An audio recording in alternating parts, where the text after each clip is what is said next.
नमस्कार। स्वागत है आप तमाम साथियों का आज के सांध्यकालीन बुलेटिन में। लगातार हम एसएमसी टीचर्स हों या कंप्यूटर शिक्षक, उनके बारे में रोजाना बात करते हैं और मकसद सिर्फ ये है कि आखिरकार एसएमसी शिक्षक हो या कंप्यूटर शिक्षक हो, इनके लिए सरकार एक ठोस नीति कब और क्या बनाएगी इस पर। लेकिन इस पहलू पर जाने से पहले हम आपको ये भी बता दें कि हिमाचल प्रदेश में येलो अलर्ट जारी कर दिया गया है और लगातार ऊंचाई वाले क्षेत्रों में बर्फबारी जारी है। ऐसे में हिमाचल प्रदेश आने वाले तमाम पर्यटक और हिमाचल प्रदेश वासी अपना खास ध्यान रखें, क्योंकि ऊपरी क्षेत्रों में जब आप अपने परिवार सहित गाड़ी लेकर जाते हैं, उतरते वक्त फिसलन काफी तेज होती है। ऐसे में कोई दुर्घटना न घटे, कोई हताहत न हो, इसके लिए प्रशासन का भी सहयोग करें और हमारी आपसे यही अपील है। और आज हम एसएमसी शिक्षक की बात करेंगे, कंप्यूटर टीचर्स की बात करेंगे और हमारे साथ बात करने के लिए राजेश भारत हैं, जो कि एसएमसी शिक्षक के चेयरमैन भी हैं और प्रवक्ता भी हैं। आखिरकार लगातार चाहे प्रधान हो या चेयरमैन हो, इनसे बात करने की जरूरत महसूस क्यों हो रही है? क्योंकि तमाम जो 2555 जो अध्यापक हैं वो लगातार इस बात के इंतजार में हैं कि आखिर कब तक वो प्रताड़ित होंगे और कब तक उनके लिए कोई ठोस नीति बनाई जाएगी। तो हम सीधे आपको लिए चलते हैं। हमारे साथ मौजूद है राजेश भारत जी।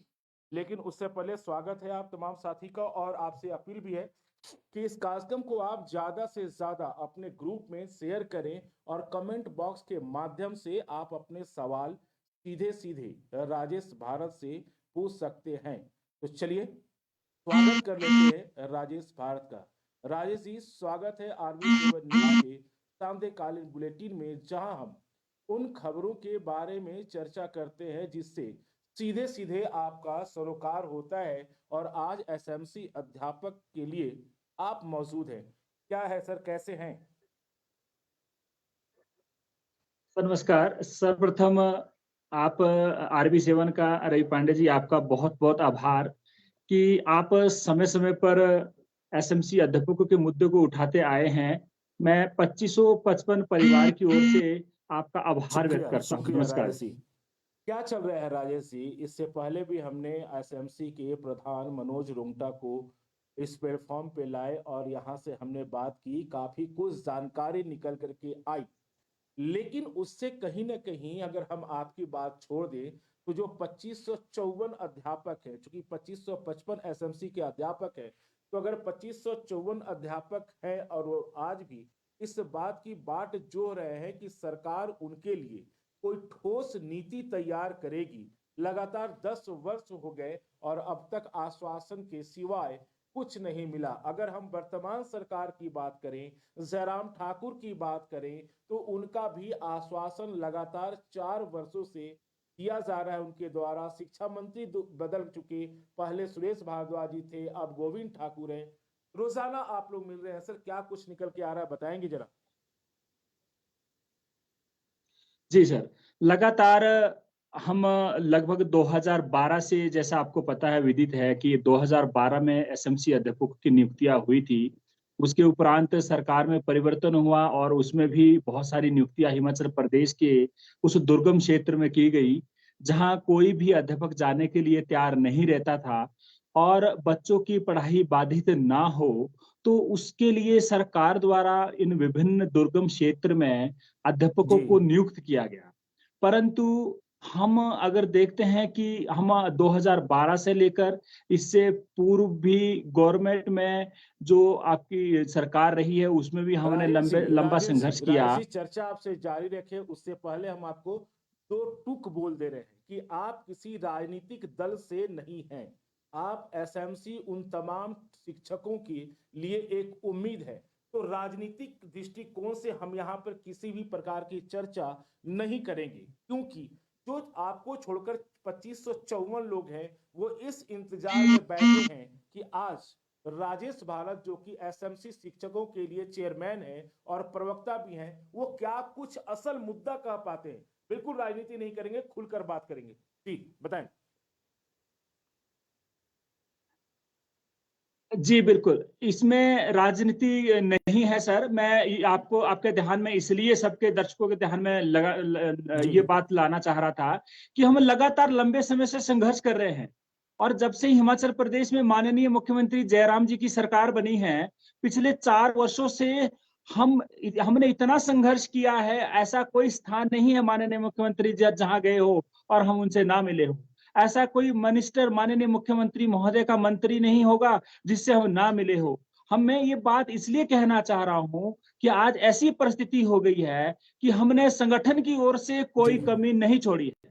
हम लगातार अभी पिछले 10 दिनों से लगातार 1 तारीख के बाद हम लगातार शिमला में डटे हुए हैं। आप देख रहे हैं कि इतनी बर्फबारी हो रही है, इतना ठंड का मौसम है और शिमला राजधानी जैसे पहाड़ी क्षेत्र में इतनी बहुत ज्यादा ठंड है। फिर भी हमारे जो जितने भी पदाधिकारी है, राज्य के हैं, जिला के अध्यक्ष है, वो सारे सभी के सभी इस समय जी शिमला में उपस्थित है और अपने ओर से भरपूर जो प्रयास है, भरसक जो प्रयास है वो कर रहे हैं। इससे इससे पूर्व भी मैं आपको बताना चाहूंगा कि 10 दिन की गतिविधियों के अंदर हमने जितने भी हिमाचल प्रदेश जी सरकार में मंत्री है, उन सभी के समक्ष अपनी जो मांग को प्रमुखता से अंतिम बार रखा है। और इसमें हमने जो हिमाचल शिक्षक महासंघ जो संगठन है, उनके सहयोग साथ लेकर हम सभी जी मंत्रियों से मिले हैं। हमने अपनी बात अंतिम बार हमने सभी जब मंत्रियों से मिले तो हमने उनको अंतिम बार कहा कि सर बहुत हो गया, हम लगातार आपसे मिल रहे हैं, ये हमारा अंतिम बार प्रयास है, हमारा उपहास ना करें। और लगातार हमारा उपहास बनता आ रहा है कि हम मिल रहे हैं, जी आश्वासन पे आश्वासन मिल रहा है। इसलिए हमने ये तय किया कि हम अंतिम बार सभी से मिलकर एक प्रार्थना करेंगे कि आप इन 2555 अध्यापकों का एक भविष्य देके क्या समस्या आ रही है उसका निदान करें। और हमने जी भरपूर प्रयास किया है। हम सभी मंत्रियों से लगभग मिले हैं और उसके बाद कल ही हमने माननीय मुख्यमंत्री जी से दोबारा, वैसे हमारा राज्य कार्यकारिणी के लोग तो 3 बार मिल चुके हैं इन 10 दिनों के अंदर। कल हमने जो सराज विधानसभा क्षेत्र माननीय जी मुख्यमंत्री महोदय जी का आता है, उससे लगभग 40 अध्यापक बंधुओं को, जिसमें कम से कम 10 से 15 महिलाएं हमारी अध्यापक साथी थी, उनको उन सभी के सहयोग से कल हम माननीय मुख्यमंत्री जी के समक्ष हमने एक विस्तृत रूप से अपना जो दर्द है उसको बयां किया है। हाँ, हमने माननीय मुख्यमंत्री से आग्रह किया कि हम लगातार दुर्गम क्षेत्र में 2012 से कार्य कर रहे हैं और आपने इससे पूर्व में पीटीओ हो, पैरा है, पैट है या पीरियड बेसिस पंजाबी उर्दू अध्यापक है, उन सभी का जब आपने बेड़ा पार कर दिया है, उनका कल्याण कर दिया, उनका भविष्य सुरक्षित कर दिया है, तो हम अपने आप को एक ठगा सा महसूस कर रहे हैं। माननीय मुख्यमंत्री जी, आप हमारा ये दर्द समझे। हमारी महिला अध्यापक साथियों ने एक बहुत ही पुरजोर तरीके से अपनी महिलाओं की जो समस्या है उसको माननीय मुख्यमंत्री के समक्ष रखा। तो माननीय मुख्यमंत्री जी का वही आश्वासन कि हम आपके साथ हैं और आपका काम हम अवश्य करेंगे। तो हमने माननीय मुख्यमंत्री जी के समक्ष कहा कि आपने ही काम करना है, हमें विश्वास है, तो इसलिए उसमें देरी क्यों हो रही है? आपने कल भी करना है तो आज ठीक है। आज जल्दी करें आप। तो माननीय मुख्यमंत्री जी जी का आश्वासन मिला सिर्फ। आश्वासन तो पहले भी मिलता आया है और जिससे हमारे समाज के जितने भी बंधु हैं या जी हम सभी लोग हैं, हम जो है पूर्णतः सैटिस्फाई नहीं हुए, क्योंकि हमें आश्वासन नहीं चाहिए। हमें मुख्यमंत्री का एक कदम आके एक वो चाहिए कि आप ये काम होगा, ये ऐसा करेंगे हम और आप निश्चिंत रहे। मतलब एक ठोस तरीके से अपनी बात रखने का वो आश्वासन से हम सैटिस्फाई नहीं है। उसके बाद हम साधना ठाकुर जी से मिले, माननीय मुख्यमंत्री जी की जी अर्धांगिनी जी से मिले, क्योंकि सराज की जो महिलाएं हमारे साथ थी, महिला साथी थी, उन्होंने कहा कि हमने साधना ठाकुर जी से भी अपनी बात रखनी है। तो हमने साधना ठाकुर जी से भी रिक्वेस्ट की और हमारे कहने पे वो आए और उन्होंने कम से कम 15 मिनट तक हम सभी से वार्तालाप की और हमने उनको महिलाओं ने, हमारी जो महिला साथी थी, उन्होंने प्रमुखता से अपनी बात रखी कि आप एक महिला है और आप एक महिला का क्या जी। दर्द हो सकता है कि हम लगातार दुर्गम क्षेत्र में अपने परिवार को छोड़कर किसी दूसरी जगह पर एक कम वेतन पर, सबसे बड़ी बात है इस महंगाई की दौर पे एक कम वेतन पर वेतन से किस याद तरह आया कार्य कर रही राजेश है। जी कि कितने दिनों से आप लोग चूंकि साथी भी आपके लिख रहे हैं कि समय पर सैलरी नहीं मिलती, तो क्या समय पर आप तमाम साथियों को सैलरी मिल गई है? लगातार आप बोल रहे हैं कि दुर्गम क्षेत्रों में हम पढ़ाने के लिए जाते हैं, और हमने ये भी देखा है कि वैश्विक कोरोना महामारी में भी एसएमसी शिक्षक अपना भरपूर योगदान दिए हैं। चाहे चुनाव का वक्त आता है तब भी एसएमसी शिक्षकों की ड्यूटी जहां लगाई जाती है, एसएमसी शिक्षक वहां जाते हैं। चाहे वो चुनाव विधानसभा क्षेत्र की बात कर ले, हम पांगी की बात कर ले, हम केलांग की बात कर ले, पीओ की बात कर ले, हमने कई जगह घूम घूम कर भी देखा है, लगभग हर जगह एसएमसी शिक्षक मौजूद है। भले ही एसएमसी शिक्षकों की संख्या थोड़ी कम है, 2555 है, लेकिन इतनी दुर्गम पहाड़ी क्षेत्रों में अपनी सर्विस देने के बाद, अपना योगदान देने के बाद भी आपकी मानवीय दृष्टिकोण से ख्याल रखने वाली जयराम सरकार आपको वक्त पर सैलरी मुहैया नहीं करा सकती है, तो इसमें मानवीय और दृष्टि और कोण, ये तीनों मिलकर जो मानवीय दृष्टिकोण दिखता है वो कहीं नजर नहीं आ रहा राजेश जी। तो क्या आपको नहीं लगता कि वक्त पर सैलरी नहीं देना, हाई पावर कमेटी की बैठक की का इंतजार करना, ये लगातार एक आश्वासन है, इनकार करने की बात है उन तमाम 2555 एसएमसी अध्यापकों के लिए? जी, बिल्कुल। सर मैं आपके चैनल के माध्यम से, देखो हम स्पष्ट बात करते हैं। आप इससे पहले, इससे पूर्व भी आपके चैनल के जी। माध्यम से जब भी हम जुड़े थे, तो हम बिल्कुल स्पष्टता के साथ अपनी बात को रखते हैं और इसमें कोई वो नहीं है कि हमें किसी बात का डर है। माननीय मुख्यमंत्री जी ने इससे पूर्व पिछला जो बजट था, हमारा पिछले वर्ष का जो बजट था, उसमें जो शिक्षकों के विभिन्न मुद्दों को लेकर एक हाई पावर कमेटी की बैठक, कमेटी बनाने का जो निर्णय लिया था और उस बैठक एक में मिनट एक मिनट जो एक मिनट शिक्षकों राजेश की जी, समस्याएँ हैं। तो साथी हैं बोल रहे हैं कि मेरी आवाज कम जा रही है। ऐसा हम अपने टेक्निकल टीम को बोलें कि हमारी आवाज चेक कर लें, क्योंकि कुछ लोग हैं जो ये कह रहे हैं कि मेरी आवाज बहुत कम जा रही है। जी। जी राजेश जी। तो माननीय मुख्यमंत्री महोदय जी की जो घोषणा थी, वो कमेटी तो बन गई, पर आप ये देखिए कि सरकार के ऊपर एक बड़ा प्रश्न चिन्ह उठता है कि 1 वर्ष होने वाला है, दूसरा बजट भी आने वाला है और आप अभी तक शिक्षकों के हिमाचल, ऐसा नहीं कि एसएमसी शिक्षक ही, और भी बहुत जी। सारे शिक्षकों के मुद्दे हैं, आप अभी तक बैठक कराने में क्या है, वो सफल नहीं हुए हैं। तो ये एक सरकार के ऊपर प्रश्न चिन्ह उठता है।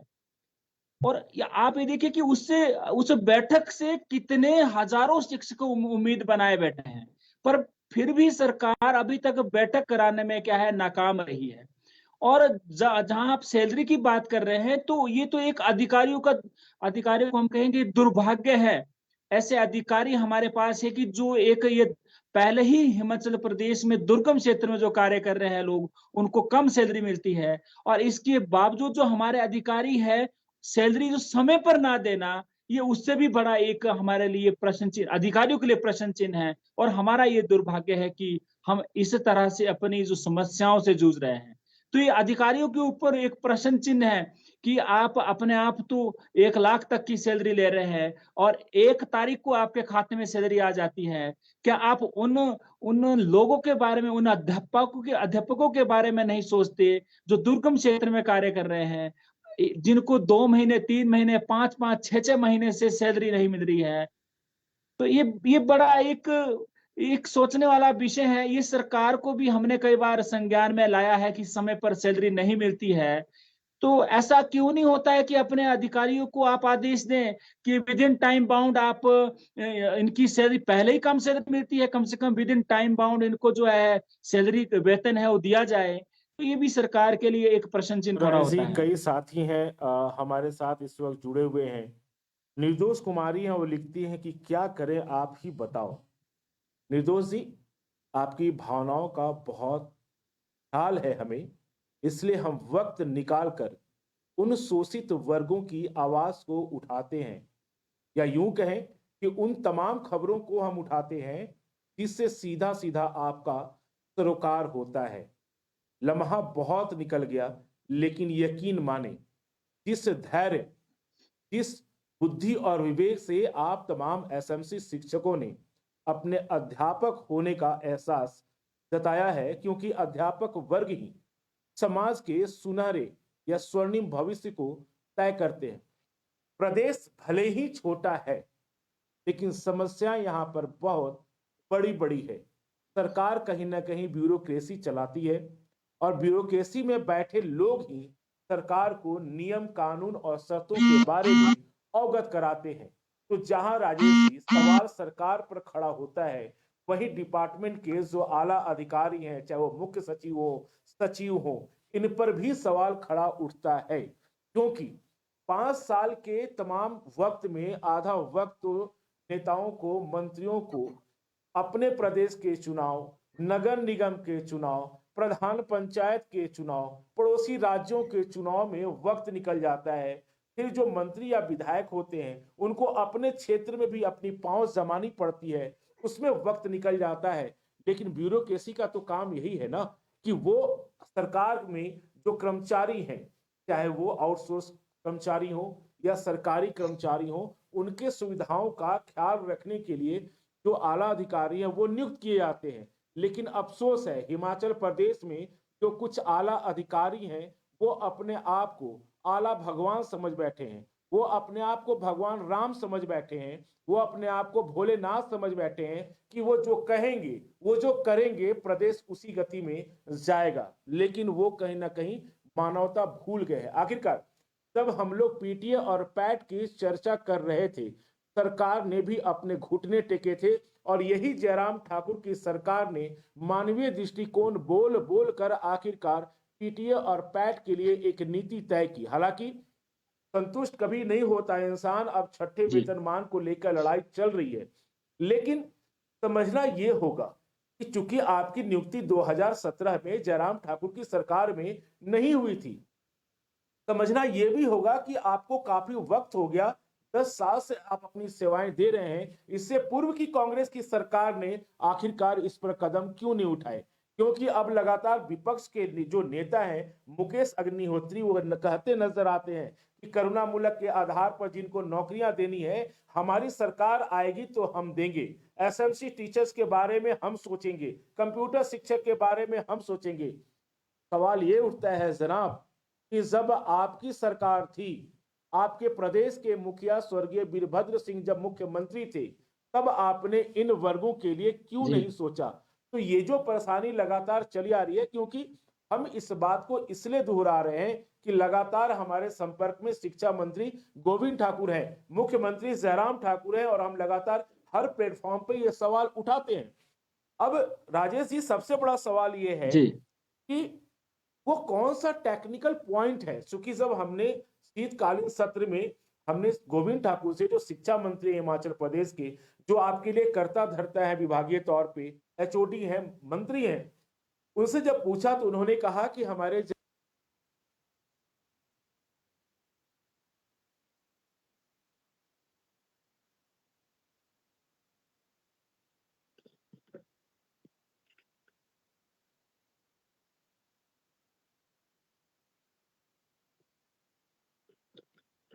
जी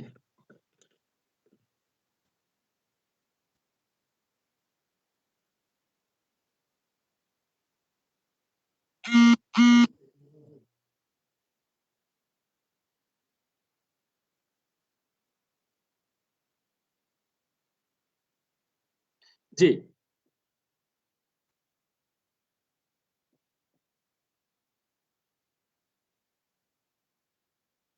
जी जी जी बड़ा अच्छा है सर कि हर बारी जब भी हम माननीय मुख्यमंत्री जी से मिलते हैं, या जैसा आपने कहा कि माननीय जो शिक्षा मंत्री है, उनसे भी आपने एक प्रश्न रखा और उन्होंने कहा कि कुछ तकनीकी प्रॉब्लम है। तो ये तकनीकी प्रॉब्लम हमने खुद जाकर, माननीय मुख्यमंत्री जी ने भी परसों भी, कल भी कहा, तो हमने उनके समक्ष भी ये बात रखी है कि क्या प्रॉब्लम है, आप हमें बताएं। तो उन्होंने उन्होंने यही टेक्निकल जो पॉइंट की जो बात कर रहे हैं, जो हमारा क्लॉज नंबर 9 है कि सर्वोच्च न्यायालय में भी आपका पॉलिसी होल्ड गुड करार दी है, परंतु उन्होंने कहा कि आपकी जो नियुक्ति है वो तब तक है जब जब तक कोई नियमित अध्यापक नहीं आ जाता है। हम अभी 4 दिन पूर्व मुख्य सचिव महोदय से मिले और हमने अपनी बात को रखा कि आप जल्द ही हाई पावर कमेटी की बैठक करें। मुख्य सचिव महोदय से हमें आश्वासन मिला कि हम नेक्स्ट वीक में ही हाई पावर कमेटी की बैठक करने जा रहे हैं, उसमें एसएमसी अध्यक्षों का मुद्दा भी आएगा। हमारे मुख्य सचिव महोदय बहुत ही सहनशील, बहुत ही एक मतलब हम कहते हैं उनका एक अच्छा व्यक्तित्व है, जो हमें पहली बार हम उनसे मिले और जो हमें उनका व्यक्तित्व लगा वो बहुत ही अच्छे व्यक्तित्व के धनी हैं। और उन्होंने अपनी शालीनता के साथ अपनी बात हमें हमारे साथ शेयर की कि आपका सुप्रीम कोर्ट में केस था और उस सुप्रीम कोर्ट में आपकी एक जो लाइन लिख के आई है कि आपकी जो अपॉइंटमेंट अच्छी है, पर वो तब तक है जब तक कोई नियमित अध्यापक नहीं आता है। तो हमने माननीय मुख्य सचिव महोदय के समक्ष अपनी बात को रखा कि आप सही कह रहे हैं, परंतु अगर हमारी नियुक्ति तब तक है, ऐसा तो हमारी जो पॉलिसी 2012 की है उसका क्लॉज नंबर 9 कहता है। तो पॉलिसी किसने बनाई है? सरकार ने बनाई है। अब सरकार अपनी पॉलिसी में अमेंडमेंट करे तो इस ये तो सरकार का काम है। सरकार को पॉलिसी में अमेंडमेंट करना या उसमें कोई भी बदलाव लाना ये सरकार का काम है। और मुख्य सचिव महोदय ने कहा कि सुप्रीम कोर्ट ने सर्वोच्च न्यायालय ने ऐसा कहीं नहीं कहा कि आप रेगुलर इनको रेगुलर करो। तो हमने उनके समक्ष ये भी बात रखी कि आज तक सर्वोच्च न्यायालय का कोई भी ऐसा निर्णय उठा के हमें बता दो जिसमें उन्होंने किसी भी पक्ष को, इससे पूर्व पीटीए, पैट, पैरा या बहुत सारी भर्तियां हिमाचल प्रदेश में हुई है या पूरे देश में इस तरह की अस्थायी भर्तियां हुई है, उसमें किसी भी केस में हमें बता दो कि कहीं सर्वोच्च न्यायालय ने कहा हो कि इन्हें रेगुलर करो। अब जहां तक ये क्लोज है, ये क्लोज हटाना ये सरकार का काम है, कोई टेक्निकल पॉइंट नहीं है। और हमने इसके रिगार्डिंग जो सर्वोच्च न्यायालय का निर्णय आया है, हमारे सर्वोच्च न्यायालय के जो हमारा निर्णय आया है, जो हमारे पीएस पटवालिया जी जो आप सरकार के जो ओर से जो केस लड़ रहे थे, उनसे भी हम मिले, तो उन्होंने बिल्कुल स्पष्ट कहा कि आपको रेगुलर करने के लिए सरकार का ही काम है। इसमें सुप्रीम कोर्ट के जो जजमेंट है उसमें कहीं भी बाधा नहीं है, कोई भी टेक्निकल पॉइंट नहीं है। उन्होंने जी बिल्कुल स्पष्ट किया, क्योंकि अब सरकार बोल रही है कि आपकी नियुक्ति तब तक है जब तक कोई रेगुलर नहीं आता है। तो ये तो क्लोज नंबर 9 है, जी इस बात को समझना होगा। क्लोज नंबर 9 किसने बनाया? सरकार ने। अब सरकार अपना क्लोज हटाकर अमेंडमेंट करो, जी पॉलिसी में बदलाव लाओ, क्योंकि इससे पहले भी बहुत सारी भर्तियां हुई जी है, तो सरकार का काम है। मतलब ये गुमराह करने वाली बात है सीधी सीधी, क्योंकि ऐसा नहीं है, बहुत सारे जो अधिवक्ता है वो हमारे भी नॉन है, हम उनसे जी लगातार संपर्क करते हैं। इससे बड़ा क्या होगा कि जो सरकार का केस माननीय सर्वोच्च न्यायालय में लड़ रहे थे, जिन्होंने सरकार की ओर से पैरवी की हमारे पक्ष में, उन्होंने स्पष्ट कहा है कि इसमें ऐसा कोई भी पेच नहीं है जो आपको नियमित करने के लिए जी कहीं बाधा हो। तो सर हमने मुख्यमंत्री जी के समक्ष आज से 3 महीने 4 महीने जी पहले भी बात रखी कि अगर आपको कोई टेक्निकल पॉइंट लग रहा है तो आप जी लीगल ओपिनियन के लिए आप सुप्रीम कोर्ट के जो आपने अधिवक्ता के, तो उनसे आप जी लीगल ओपिनियन अब मांगे, आवाज आ रही क्यों है? नहीं कर रहे हैं? क्योंकि यहाँ जी सरकार की, यस सर, सरकार की यहाँ मंशा पर हम सवाल उठा रहे हैं। 2555 का जो दर्द है उसको जी नहीं समझ रहे हैं सरकार।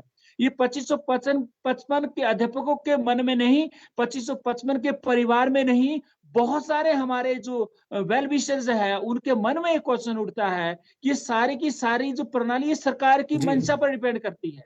माननीय मुख्यमंत्री जी, आप एक कदम आगे आकर आप अपना जो मानवीय दृष्टिकोण की बात करते हैं, आप आए और आप एक कदम आगे आके इन सभी को सभी बातों को हटाकर आप निर्णय जी लें। आप सक्षम हैं।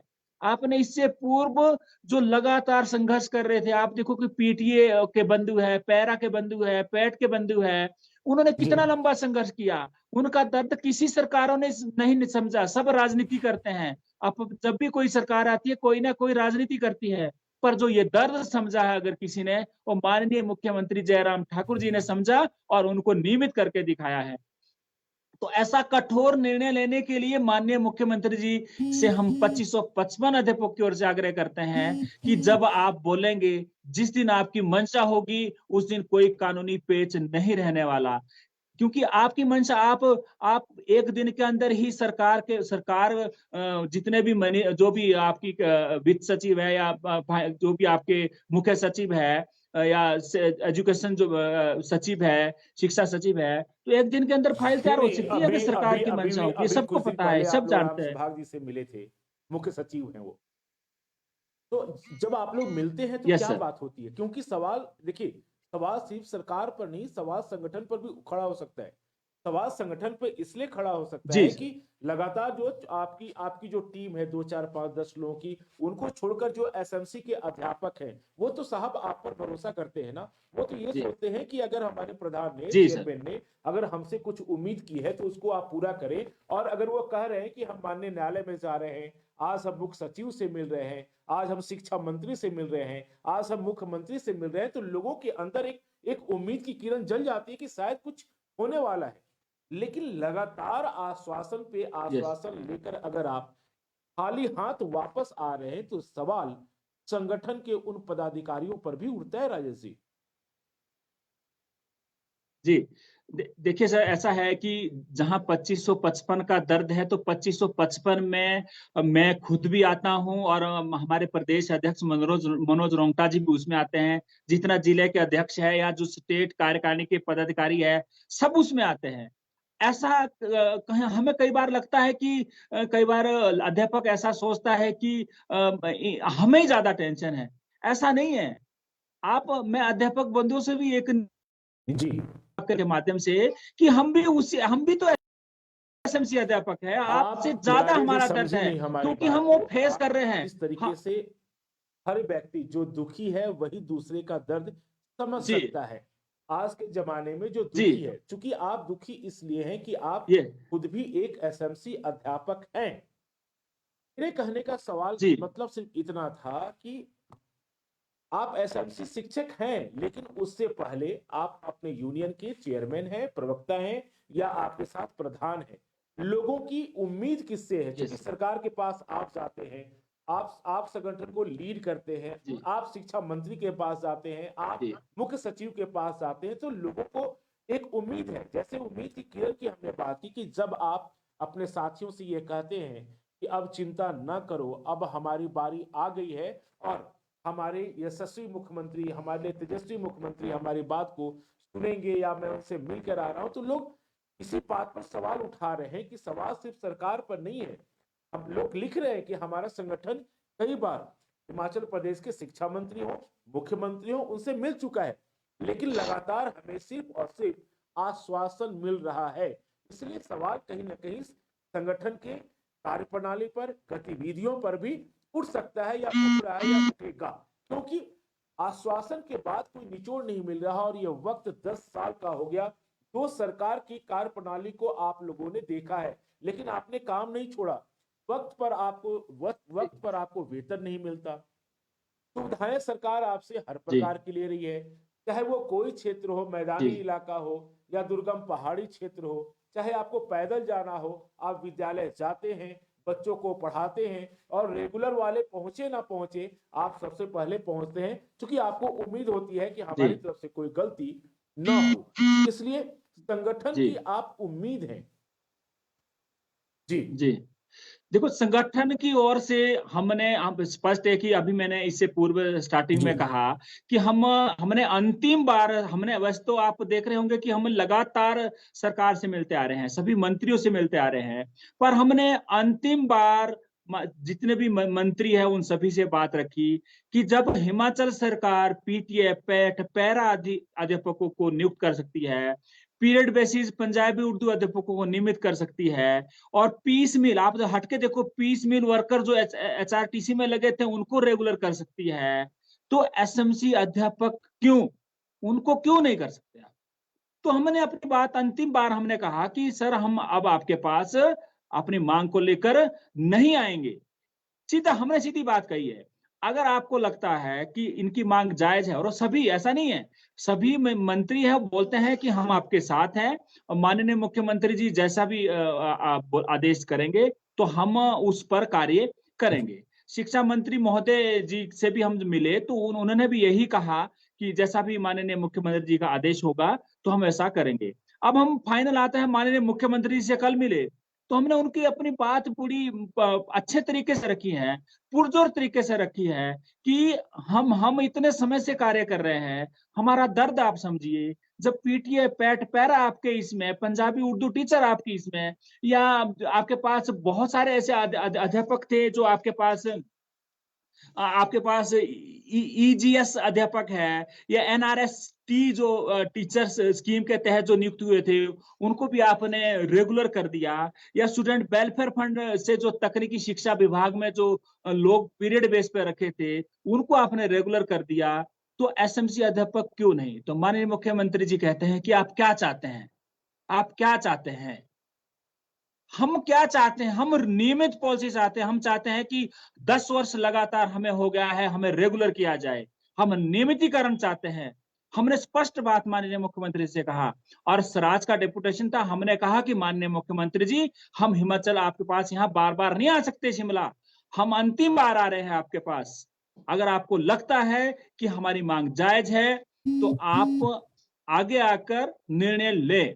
और हमने उनसे ये भी आग्रह किया है कि जब आपने शिक्षकों की समस्याओं को लेकर हाई पावर कमेटी बनाई है, तो हाई पावर कमेटी में ये दिशा तय हो जाएगी कि सरकार क्या सोचती है। अगर सरकार द्वारा सकारात्मक सोच है हमारे प्रति, अगर जो वो कहते हैं कि मानवता दृष्टिकोण है, तो हाई पावर कमेटी की बैठक सरकार जल्द से जल्द कराए। बहुत उपहास हो चुका है सरकार का, 1 साल होने वाला है, दूसरा बजट भी आने वाला है और अभी तक हाई पावर कमेटी की बैठक नहीं हुई है, बहुत उपहास हो रहा है। आप जल्दी से जल्द कराएं। अगर उसमें सकारात्मक निर्णय कोई नहीं आता है, क्योंकि उस बैठक में ये तय हो जाएगा कि सरकार की मंशा एसएमसी अध्यापकों के लिए क्या है। तो अगर नहीं आता है तो हमारे पास क्या विकल्प है? हम तो लगातार सरकार के साथ चले हैं, सरकार के समक्ष हमने अपना दुखड़ा रोया है, सरकार के साथ कंधे से कंधा मिलाकर चले हैं, और इसके हम वैचारिक लोग हैं, हम स्पष्ट कहते हैं। हम तो आपके चैनल के माध्यम ऑनलाइन ही कार्यक्रम चल रहा है। माननीय मुख्यमंत्री से जब भी हम मिलते हैं या किसी भी मंत्रियों से मिलते हैं, हम उनसे स्पष्ट कहते हैं, हम वैचारिक लोग हैं। हमने आपको ओपन समर्थन किया है, और इसके बावजूद भी अगर काम नहीं होता है तो लोग हमारे ऊपर उंगलियां उठा रहे हैं कि आपकी अपनी सरकार है, आपके अपना वैचारिक सरकार है, फिर भी काम नहीं होगा, तो हमारे पास क्या रास्ता है? राजेश जी, याद होगा कि आप लोगों क्या ने रास्ता है? एसएमसी शिक्षकों के लिए हर वो हथकंडा अपनाया। हमें अच्छे से याद है कि आप जी, लोग जब भी मिलते हैं मुख्यमंत्री से, शिक्षा मंत्री से, मुख्य सचिव से, 400-500 रुपए का बुके आप जरूर उनको देते हैं। पूरे दिन भर की अपनी दिहाड़ी छोड़कर आप वक्त लगाते हैं। एक बार धर्मशाला में आप जी, तमाम 400-500 एसएमसी शिक्षक मौजूद हुए थे एक निजी होटल में। वहां आपने एक जी, मुख्यमंत्री राहत कोष में तकरीबन 5 लाख या 5.5 लाख रुपए का डोनेशन भी आपने दिया था। जी, सवाल ये उठता है राजेश जी कि क्या जी, अभी भी आपको सरकार की मंशा समझ में नहीं आ रही? क्या अभी भी, क्योंकि देखिए, आप हो या मनोज रुंगटा जो प्रधान है, वो प्रधान सरकार और भारतीय जी, जनता पार्टी और कांग्रेस के या अन्य राजनीतिक दल के नहीं है। आप प्रधान हैं, जी, आप चेयरमैन हैं, आप प्रवक्ता हैं, तो आप सिर्फ और सिर्फ एसएमसी टीचर्स के जो 2555 अध्यापक हैं, उनके लिए उनकी उम्मीद है। अब जब जब जी, आप खुद सरकार पर सवाल उठा रहे, जैसे समझिएगा, जब आप रोजाना सरकार जी, से मिलते हैं, रोजाना आप मुख्य सचिव से मिलते हैं, शिक्षा मंत्री से मिलते हैं, तब भी आपके जहन में इतने सारे सवाल हैं। आप उनके लिए जी, सोचिए, आप उनके लिए सोचिए कि जो एसएमसी अध्यापक कभी मुख्यमंत्री से नहीं मिलता है। आप उनके लिए सोचिए जो अध्यापक कभी शिक्षा मंत्री और मुख्य सचिव से नहीं मिलता है। उनके दिमाग में, उनके जहन में कितने सारे सवाल होंगे और कितना भरोसेमंद आपको समझता होगा, कितना भरोसा करता होगा अपने प्रधान और चेयरमैन पे। तब भी आज राजेश भारत के पास सिर्फ और सिर्फ सरकार से पूछने के लिए सवाल हैं। कब आएंगे आप अपने अस्तित्व में? जी, कब बचाएंगे 2555 अध्यापकों का अस्तित्व? आपको याद है ना, पीटीओ और पैट के अध्यापकों ने शिमला में क्या किया था। लाठियां तक खाई थी, गालियां जी तक सुनी थी, नोटिस तक गया था और कहीं जाके सरकार को उनकी बात माननी पड़ी। जब जी लोकतंत्र में नेता हो, सरकार हो, पक्ष हो, विपक्ष हो, अगर वो मतदाताओं की बात को, मतदाताओं की आवाज को नहीं समझती है तो आवाम उनको समझा जाता है। ये कब समझ में आएगा आप तमाम 2555 अध्यापकों को? नहीं, जी बिल्कुल सर। मैं आपके चैनल के माध्यम से ये स्पष्ट बात करना चाहता हूँ कि मैं बार-बार कह रहा हूँ कि हम अंतिम बार हम जितने भी हमारे मंत्री महोदय हैं, माननीय मुख्यमंत्री महोदय हैं, हमने उनके समक्ष अंतिम बार अपनी बात रख दी है। और हमने आप स्पष्ट आपके चैनल के माध्यम से करते हैं कि अगर हाई पावर कमेटी की बैठक जल्द से जल्द नहीं कराई गई या हाई पावर कमेटी की बैठक में कोई सकारात्मक निर्णय एसएमसी अध्यापकों के प्रति नहीं लिया गया, तो हम ना चाहते हुए क्योंकि हम नहीं चाहते, हम चाहते हैं कि अगर सरकार बिना आंदोलन के काम ठीक कह कर रहे दे हैं, ठीक कह रहे हैं और मदन सरकार चौहान जी, ठीक कह रहे हैं कि पूर्व में जो शिक्षा मंत्री रहे थे सुरेश भारद्वाज, उन्होंने कहा था कि ट्रिपल पी यानी पीटीए पैट और पारा का जब काम होगा एसएमसी का खुद ब खुद हो जाएगा। मैं गलत बोल रहा हूं या सही भारत जी? बिल्कुल तो सही बोल रहे हैं सर, क्यों हमारे नहीं पास आज इसकी तक वीडियो हुआ, क्यों रिकॉर्डिंग नहीं है। आज तक हुआ? सुरेश भारद्वाज शिक्षा मंत्री से शहरी विकास मंत्री बन गए, अब गोविंद ठाकुर शिक्षा जी मंत्री हो गए। तो क्या पूर्व के मंत्रियों ने वर्तमान के मंत्रियों को नहीं समझाया? क्या उनका उनका मानवीय दृष्टिकोण मर गया था? क्या उनको समझ में नहीं आता जी 2555 अध्यापकों के तकलीफ को? क्या शिमला जो उनका अपना विधानसभा क्षेत्र है वहां एसएमसी शिक्षक नहीं है? क्या कोई जरूरी है कि चूंकि जो आईपीएस के मिनिस्टर थे उनकी बेटी पीटीए पैट में थी तो उनके लिए सोच रही सरकार, और चूंकि मंत्री का किसी नेता का बेटा और बेटी एसएमसी शिक्षक में नहीं है इसलिए सरकार नहीं सोचेगी? जी जी, आप बिल्कुल सही कह रहे हैं। जैसा जो क्या भी मजाक है कमेंट सर? आया है वो बिल्कुल समझिए सही है। बात को। इसकी इसकी इसकी हमारे पास रिकॉर्डिंग है सर। जब माननीय मुख्य जो पूर्व में शिक्षा मंत्री रहे वो पांवटा साहिब आए थे, हमारे जिला सिरमौर के दौरे पे पांवटा साहिब आए थे, तो उन्होंने अपने वक्तव्य में स्पष्ट कहा था कि जैसे ही पीटीए पैट पैरा का डिसीजन अगर उनके पक्ष में आता है तो उसी तर्ज पर आपको भी नियमित किया जी जाएगा। पर उसके बाद हम जब माननीय मंत्री से मिले, उनका विभाग चेंज हो गया, तो आप कहते हैं कि मेरा तो विभाग चेंज हो गया है, मतलब मजाक बना के रखा। हम उन पे भी प्रश्न उठाते हैं क्योंकि उन्होंने अपने रहते कुछ नहीं किया, अपने रहते जो है हमारे लिए बाधाएं की है। और आज जो प्रश्न उठा रहे बिल्कुल हमारे मन में भी प्रश्न है, क्योंकि बोलते हमारे मैं तो नहीं हूँ शिक्षा मंत्री, मेरे पास तो दूसरा विभाग आ गया है। तो ये बड़ा सोचने वाला विषय है। मैं आपके साथ हूँ, मतलब अब हम आप अपना जो दुख है दुख रहा है वो कैसे ब्याह करें, हमारे मन में भी ये प्रश्न है। हम उनसे भी मिले थे, हमने उनसे भी कहा, उन्होंने कहा कि अगर शिक्षा मंत्री जी आपका जो प्रस्ताव है कैबिनेट में लाते हैं तो मैं आपका समर्थन करूंगा, मैं तो इतना कर सकता हूं। मैं और बाकी कहते हैं कि मैं सीएम से भी मैं बात करूंगा, मुख्यमंत्री से भी मैं बात करूंगा। तो हम इससे ज्यादा उनसे क्या उम्मीद रख सकते हैं, क्योंकि जब वो शिक्षा मंत्री तब तो बहुत ज्यादा उम्मीदें थी। धर्मेश जी अब उनके पास आए जी, धर्मेश ठाकुर हैं, उन्होंने अपना नंबर शेयर किया है। धर्मेश जी, अगर आप हमारी आवाज सुन पा रहे हैं या इस लाइव कार्यक्रम में हैं तो हमारी टीम आपको संपर्क करिए, कृपया कॉल पिक कर लें। और अगर आपके जहन में कोई सवाल है हम उस सवाल को जरूर लेंगे। जी राय जी, कंटिन्यू कीजिए। जी, तो सर मैं एक बात स्पष्ट करना चाहता हूं कि आज तक सरकार द्वारा जो भी कार्य दिया गया, सभी नियमित अध्यापकों को चाहे कोई भी अध्यापक हो, तो उसमें एसएमसी अध्यापक ने बढ़ चढ़कर जी भाग लिया है। हमने 2555 ने अपनी ओर से कोई कसर नहीं छोड़ी है। किसी भी क्षेत्र में ले लो, चाहे कोरोना काल में जो विपरीत परिस्थितियों में लड़ने की जहां बात आती है उसमें भी सबसे आगे एसएमसी जी अध्यापक रहा है। और जो जितने भी चुनाव हिमाचल प्रदेश में हुए हैं, चुनाव में जो अपनी ड्यूटी है वो भी एसएमसी अध्यापकों ने अपनी पूर्णता ईमानदारी से जी निभाई है। और जिस कार्य के लिए हमारी नियुक्ति हुई है, अगर आप हिमाचल प्रदेश का रिकॉर्ड उठा के देख ले तो जहां जहां भी एसएमसी अध्यापक लगे हैं तो उनका रिजल्ट औरों की अपेक्षा अच्छा है। और मैं बहुत से ऐसे अध्यापक आपको मिलेंगे जिनका 100% जी रिजल्ट आता है, या उनका कोई ना कोई विद्यार्थी है अपनी बोर्ड की कक्षा में टॉप 10 में आता है। हम अपनी बात करें कि मैं लगातार 2014 से पढ़ा रहा हूं, तो 2014 से लगातार 100% रिजल्ट है। तो हम हमारे अंदर किस बात की जी कमी है? कोई कमी नहीं है। सभी मिनिमम जो क्वालिफिकेशन वो पूरी करते हैं, सभी राय अध्यापक जी जो है। आपसे हम बात जरूर करेंगे, लेकिन इस वक्त हमारे साथ टेलीफोन लाइन से जुड़े हैं धर्मेश ठाकुर। धर्मेश जी, स्वागत है आपका। जी। अरे मैं चंबा से रहा हूँ सर। मेरा ब्लॉक महला पड़ता है सर, अति दुर्गम क्षेत्र है सर। जी। और सर मेरी जो धर्मपत्नी है सर, जी। वो बीडीसी मेंबर है और हमने जो है वो समर्थन दिया है बीजेपी को।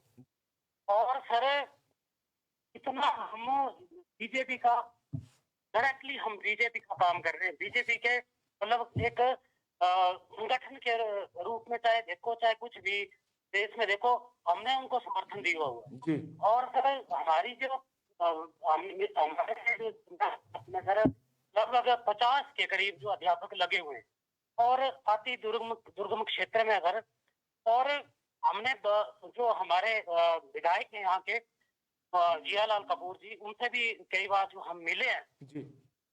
और सर हिमाचल प्रदेश में सबसे ज्यादा अगर एसएमसी टीचर अपनी सेवाएं दे रहे हैं तो भरमौर विधानसभा क्षेत्र में दे रहे हैं सर। पांगी में सर, तो हमारा पांगी इलाका पड़ता सर, जनजातीय क्षेत्र पांगी, उसमें सर 110 के करीब जो टीचर है। तो आप कहाँ, पांगी से है या भरमौर से? भरमौर से भी सर 126 टीचर है। महिला ब्लॉक जो कि भरमौर विधानसभा क्षेत्र के अंतर्गत आता है, उसमें भी 52 से जो 53 टीचर जो हमारे यहाँ पे लगे हुए हैं सर। लेकिन सरकार धर्मेश जी, आप कहाँ, आपकी पोस्टिंग कहाँ पर है? मेरे sir government senior secondary school Thamra में मैं sir as a sir lecturer political science कार्यरत हूँ सर। और मेरा जो सर घर है वहाँ से लगभग 8 किलोमीटर मैं पैदल जो है वो चढ़ाई चढ़ के जाता हूँ सर। और मतलब आप मानदेय के रूप में देखो तो 13,974 रुपए जो है हमें तो मिलते हैं सर। इससे सर एक तो हमारा 2,000 रुपये तो सर आने जाने का लग जाता है, क्योंकि गाड़ियां लेनी पड़ती है, 8 किलोमीटर हम अप डाउन नहीं करते। और इतनी दिक्कतें आती है सर, इससे भी दुर्गम कई लोग जो है क्वार्टर लेके रूम लेके बैठे हुए हैं सर। लेकिन सरकार से बार बार आग्रह करने पर भी सर हमारा कोई भी सुनवाई नहीं हो रही है। यही बात आपके प्रधान मनोज रुंगटा जी से भी लगातार हम संपर्क कर रहे हैं। आज देखिए, आपके चेयरमैन और जो प्रवक्ता हैं राजेश भारत, वो भी इस वक्त लाइव आपकी बात सुन भी रहे हैं। और यकीन मानिए, प्रदेश के जो शिक्षा विभाग के आला अधिकारी हैं वो भी इस वक्त लाइव इस कार्यक्रम को देख रहे हैं। अगर इनमें से किसी को ये पता हो कि उनका नाम क्या है, तो वो आप समझ सकते हैं कि किस आईडी से वो देख रहे हैं। यकीन मानिए धर्मेश जी, आपकी आवाज उन तक पहुंच रही है। राजेश जी के उन तमाम सवाल, खुद ही बड़ा सवाल खड़ा कर रहे हैं, उनकी भी बात पहुंच रही है। 2 दिन पूर्व आपके प्रधान मनोज रुंगटा से हमारी बात हुई थी, आज सुबह भी मनोज रुंगटा से बात हुई थी, अत्यंत चिंतित और इस बात को लेकर काफी विश्वास से लवरेज नजर आ रहे थे कि अब इतनी लंबी लड़ाई लड़ ली है। तो उन जैसा वो कह रहे थे कि सर अब इतनी लंबी लड़ाई लड़ ली है तो अब हमें कामयाबी जरूर मिलेगी, चाहे जैसे भी हमें कामयाबी मिले। तो धर्मेश जी, और कुछ कहना चाहेंगे क्या? कोई सवाल है राजेश जी से? कोई सवाल है आपका? बस एक बात करनी है जी सर। बात ऐसी है कि अब तो बात इतनी पहुंच चुकी है सर, ना हमें पैसे की सर कर लेंगे सर, हम 13-14 हजार में कर लेंगे हम गुजारा। लेकिन सर एक इज्जत की लड़ाई जो है वो अब लड़ाई शुरू हो चुकी है सर। सर एक ईमान होता है, एक इज्जत होती है सभी हमारे गांव में सर। जब हम जाते हैं तो लोग नमस्ते गुरुजी करते हैं हमें, लेकिन बीच में जब हम चले जाते हैं सर, पीछे से बात भी करते हैं कि पता नहीं इनकी नौकरी जो है वो कितने दिन है, और बेचारे ये जो है ये बहुत ही मुश्किल से गुजारा कर रहे हैं सर। ये सर हमारे लिए बहुत ही एक शर्म का विषय बन चुका है सर, इज्जत का विषय बन चुका है। चलिए, कोई बात नहीं धर्मेश जी, इसी बात की जद्दोजहद हो रही है, इसी बात की हम लड़ाई लड़ रहे हैं और इसी बात के लिए आपके प्रधान और आज खुद देखिए जो आपके चेयरमैन है, प्रवक्ता है राजेश भारत, आज इस वक्त लाइव है। हम शुक्रिया धर्मेश जी आपकी, हम आपकी भावनाओं का बहुत कद्र करते हैं और उम्मीद करते हैं कि सरकार के आला अधिकारी हो या खुद सरकार हो, एसएमसी शिक्षकों के लिए जल्द से जल्द कोई ठोस नीति, कोई ठोस पॉलिसी बनाए। हम अपनी टीम से कहेंगे कि कनियाल सुरेंद्र सोडी जी हैं, उनको भी लाइन पर लिया जाए। कनियाल सुरेंद्र सोडी जी हैं, उन्होंने अपना नंबर छोड़ रखा है। राजेश जी, सुना आपने धर्मेश ठाकुर की बात, आप सुन रहे होंगे शायद। जी जी धर्मेश जी की मुझे क्लियर आवाज मैं नहीं आई है, पर फिर भी मैं इनकी जी भावनाओं को समझता हूँ, क्योंकि ये जो दर्द है ये जी 2555 का दर्द है, क्योंकि 2555 अध्यापक अब बहुत उब चुका है कि हम कितनी जी बार मिल चुके हैं। कौन सी ऐसी बाधा है?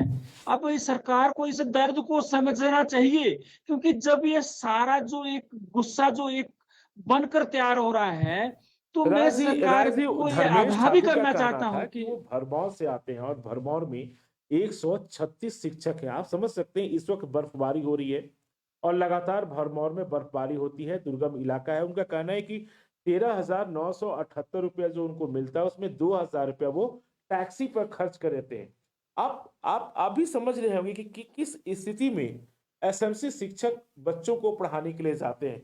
अगर क्योंकि मैं इसलिए कॉल ले रहा हूँ राजेश जी की कुछ एक साथी हैं आपके जो बात करना चाहते हैं, वो लगातार नंबर छोड़ रखे हैं और ऐसे में जिस बात की लड़ाई हम लड़ रहे हैं और जिसकी आवाज आप उठा रहे हैं, जिसकी लड़ाई आप लड़ रहे हैं उन तमाम एसएमसी अध्यापकों के लिए, आपको भी इस माध्यम से उनकी आवाज सुननी चाहिए।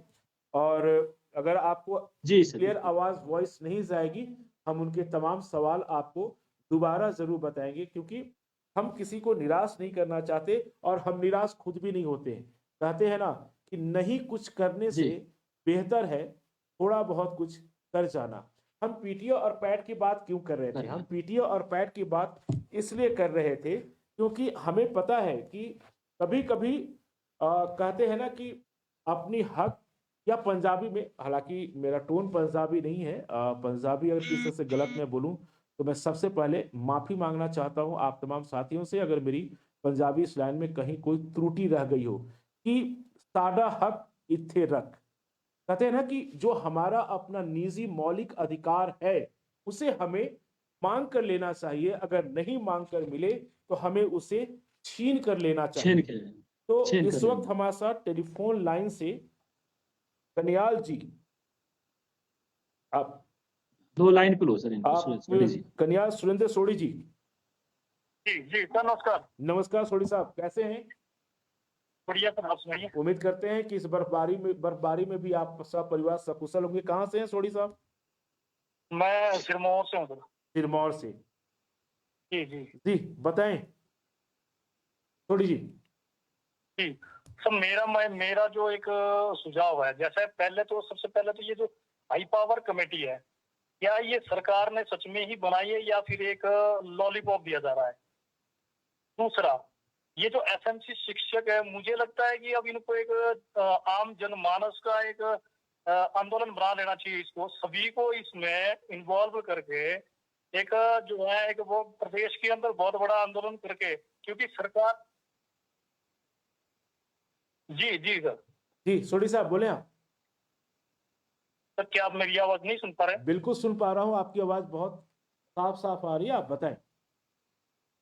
जी तो मैं यही कह रहा था कि क्या ये जो हाई पावर कमेटी है, जी इतने समय से जो चल रहा है, एक बार पहले भी इसकी डेट फिक्स की गई थी और अचानक ही दूसरे दिन जो है उसको खत्म करके कि आज नहीं होगी, क्या ये सच में ही सरकार ने बनाई है या फिर एक लोगों को जो है, शिक्षकों को एक लॉलीपॉप दिया जा रहा है?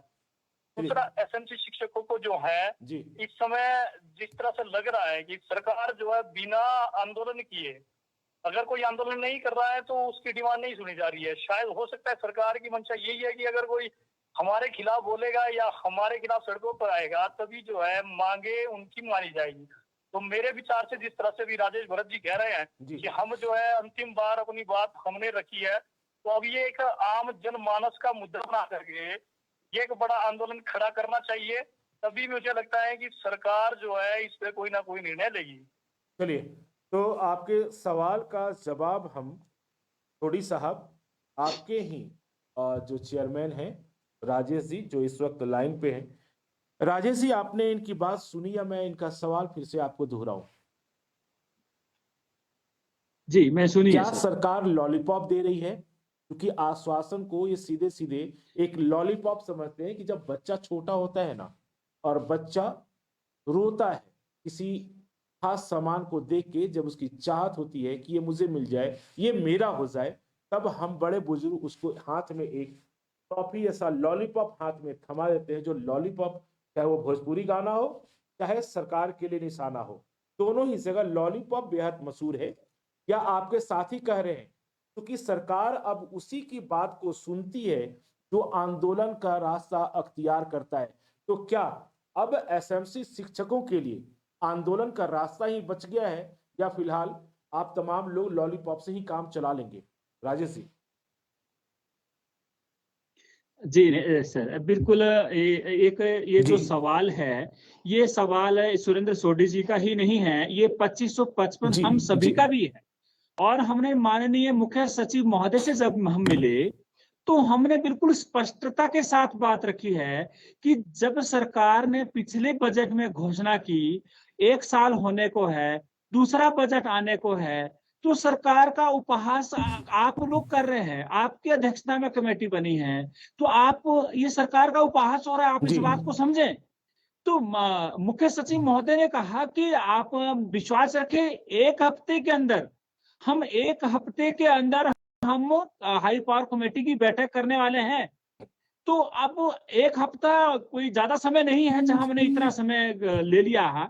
अगर 1 हफ्ते के अंदर ये बैठक नहीं होती है, या इस बैठक में कोई सकारात्मक निर्णय नहीं होता है, तो हम सरकार के खिलाफ जी। सड़कों पे उतरेंगे। ये मैं स्पष्ट कर देना चाहता हूं, इसमें कोई दो राय नहीं है। ये हमने माननीय मुख्यमंत्री जी को भी कहा है कि आप अगर नहीं होता है तो हमें आप मजबूर ना करें। हमने जी। सभी मंत्रियों को कहा है कि हमारे पास कोई रास्ता नहीं है। क्या रास्ता है हमारे पास? अपने हक के लिए हमें लड़ना पड़ेगा। हम अपना हक मांग रहे हैं, हम अपना हक मांग रहे हैं आपसे। आप हमें अपना जी। हमारा हक दीजिए, ये आपका दायित्व बनता है। हम अपनी मर्जी से स्कूल में नहीं गए, हमें आपकी नीति जी। के तहत लाया गया। और ये दर्द समझना बहुत जरूरी है। वर्तमान परिस्थिति में अगर सरकार कोई पॉलिसी बनाती है, तो वर्तमान में जो हमारा बेरोजगार युवा है, वो उस पॉलिसी के तहत ही आएगा।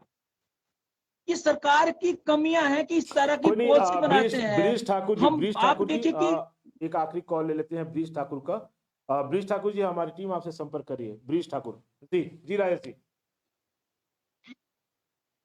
तो इस सरकार की जो इस तरह की पॉलिसी जो बनाती है, जो हमारा जी। इनिशियल टाइम होता है, जो कुछ करके दिखाने का समय होता है, उसमें उसमें आप देखो कि 10-10 साल, 15-15 साल जी। तो हमारे इसमें चले जाते हैं। एक अध्यापक को जहां एक जी। देश का निर्माता है, जहां हम राष्ट्र निर्माता कहलाते हैं, वहां हमारा अपना भविष्य ही अगर सुरक्षित नहीं होगा, तो ये सरकार कोई भी सरकार हो, इस उनके लिए सोचने का विषय है। आप इस तरह की नीतियां ना बनाएं, आप इस तरह की नीतियां ना लाएं, क्योंकि कोई भी होगा उस वर्तमान समय में जैसी पॉलिसी होगी उसमें वो आएगा। क्योंकि सभी चाहते हैं कि कहीं ना कहीं मेरा रोजगार लगे, और उसी के लिए पढ़ाई भी कर रहे हैं कि कहीं ना कहीं हम एक एक शिक्षा जो है, एक अध्यापक है, वो एक मान सम्मान जो समाज में होता है, मतलब एक सरकार ने जी। मजाक बना के रखा है। ये कोई भी सरकार हो, इस सब सरकार के ऊपर एक उंगली है, एक एक प्रश्न चिन्ह है, उंगली उठा रहे हैं लोग कि इस तरह की पॉलिसी का निर्माण ना करें। क्योंकि हमने लगातार देखो 10-10 वर्ष लगातार एक समय दे दिया है। एक हम जिस सोसाइटी में रहते हैं, अपने परिवार में भी लोग बोलते अच्छा ये तो एसएमसी में है, इनको कितना मिलता है, 13,000 मिलता है। अच्छा, अब मतलब एक आप देखें कि हम मानसिक रूप से इतना हमारा अध्यापक इतना जी। परेशान हो चुका है।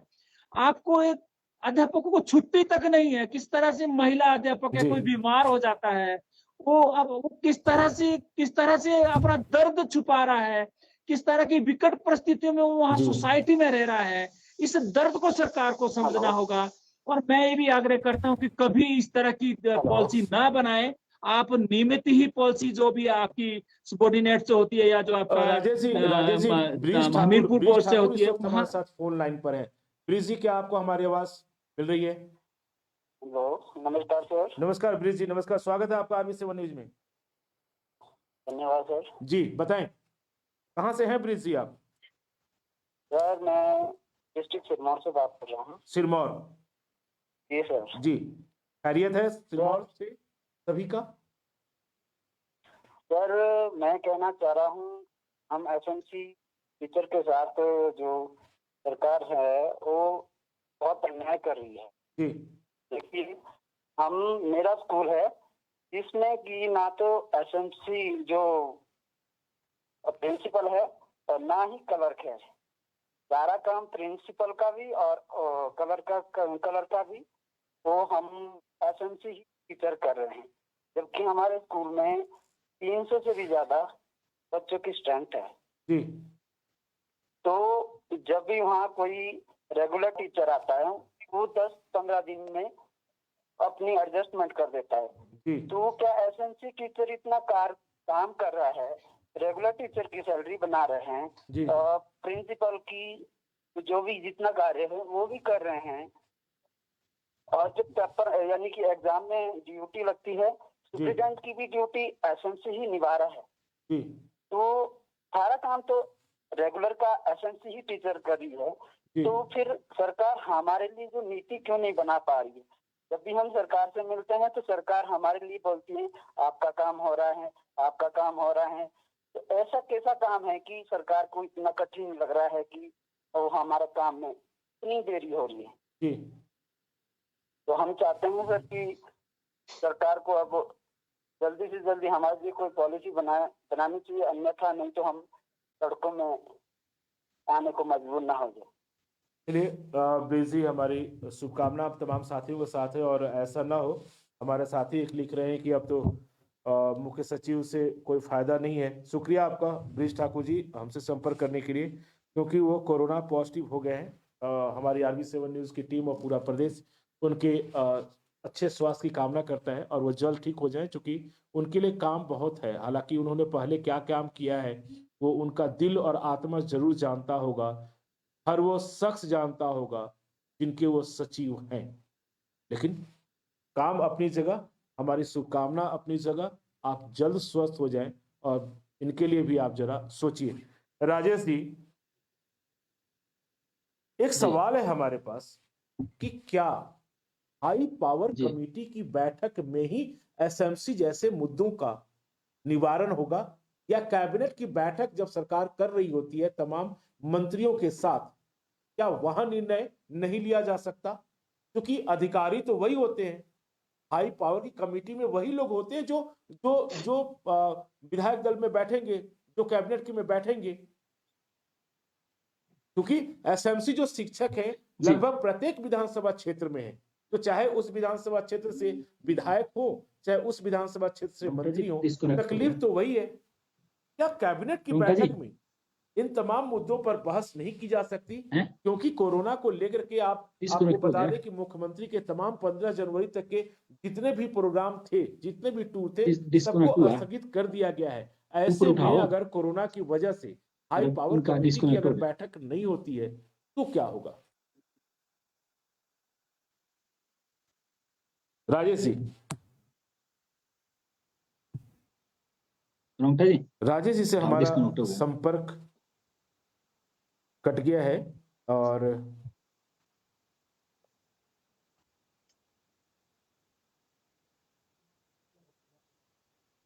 आवाज नहीं आ रही है।